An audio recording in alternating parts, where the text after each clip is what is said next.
EPFOचा मोठा निर्णय. पाहूया कोणता निर्णय आहे. खाजगी कर्मचाऱ्यांना पेन्शन प्लस दुप्पट पगार. आता हा कोणाला फायदा होणार आहे ते पाहूया.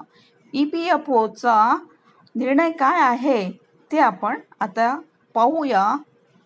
कर्मचारी भविष्य निर्वाह निधी संघटनेने EPFO एक मोठा बदल घडवून आणणारा निर्णय घेतला आहे, जो खाजगी क्षेत्रातील कर्मचाऱ्यांना लक्षणीयरित्या फायदेशीर ठरू शकतो.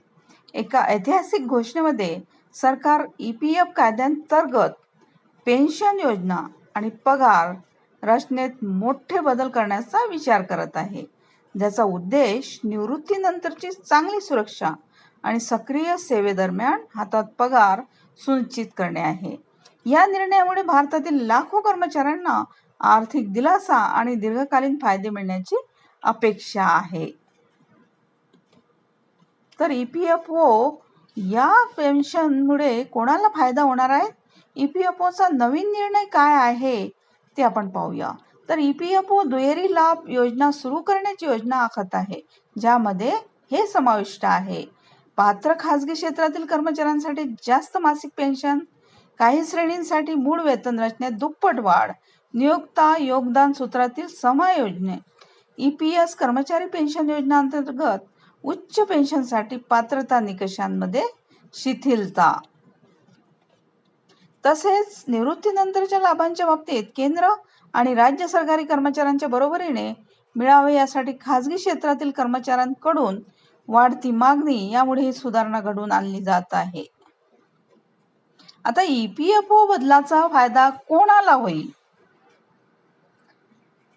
तर EPFO बदलाचा फायदा हा दीर्घकालीन जे कर्मचारी आहेत, दीर्घकालीन EPFO योगदान असलेले खाजगी क्षेत्रातील कर्मचारी, तसेच 15,000 रुपयांपेक्षा जास्त पगार असलेले कर्मचारी ज्यांनी EPS अंतर्गत जास्त पेन्शनचा पर्याय निवडला आहे, तसेच 10-20 वर्षापेक्षा जास्त काळ सेवा बजावलेले निवृत्तीच्या जवळचे कामगार, तसेच EPF कायद्यांतर्गत नोंदणीकृत कंपन्यांमध्ये काम करणारे कर्मचारी, तसेच EPFO अंतर्गत नोंदणीकृत कंत्राटी आणि तात्पुरते कर्मचारी, EPFO नियोक्ता योगदान नियमांचे पालन करणाऱ्या संस्था, तसेच EPFO अंतर्गत येणाऱ्या जे कर्मचारी आहेत. प्रस्तावित EPFO सुधारणांचे प्रमुख मुद्दे पाहूयात. तर शेवटच्या पगारावर आधारित जास्त पेमेंट देण्यासाठी पेन्शन फॉर्म्युला सुधारित केला जाईल. अतिरिक्त नियोक्त्यांचे योगदान पेन्शन फंडात हस्तांतरित करण्याचा पर्याय. काही कर्मचाऱ्यांसाठी मासिक पेन्शन 18,000 ते 12,000 पर्यंत वाढू शकतो. आता पेन्शन ऑप्ट इन ट्रॅकिंगसाठी EPFO डिजिटल पोर्टल सुरू करणार आहे. प्रलंबित अर्जदारांसाठी संयुक्त पर्याय फॉर्म सादर करण्याची अंतिम मुदत वाढवता येते. आता निर्णयाचे प्रमुख फायदे काय आहेत ते पाहूया. तर नियोक्त्याच्या योगदानाची पुनर्रचना करून घरी नेण्याचा पगार वाढला. दुहेरी उत्पन्नाचा सोर्स, निवृत्तीनंतर मासिक पगार आणि पेन्शन, खाजगी क्षेत्रातील कर्मचाऱ्यांसाठी निवृत्ती सुरक्षेत वाढ आणि सामाजिक सुरक्षा क्षेत्राखाली अधिक कामगारांचा औपचारिकरण आणि समावेश. आता EPFO योगदानकर्त्यांसाठी दुप्पट पगार स्पष्ट केले.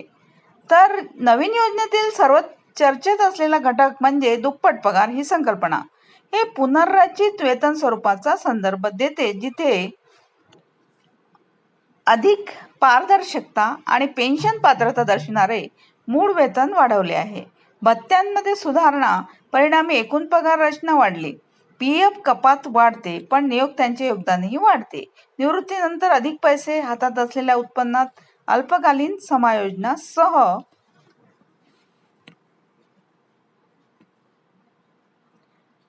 या रचनेचा उद्देश अल्पकालीन उत्पन्न आणि दीर्घकालीन सेवानिवृत्ती निधी दोघांनाही फायदा देणे आहे.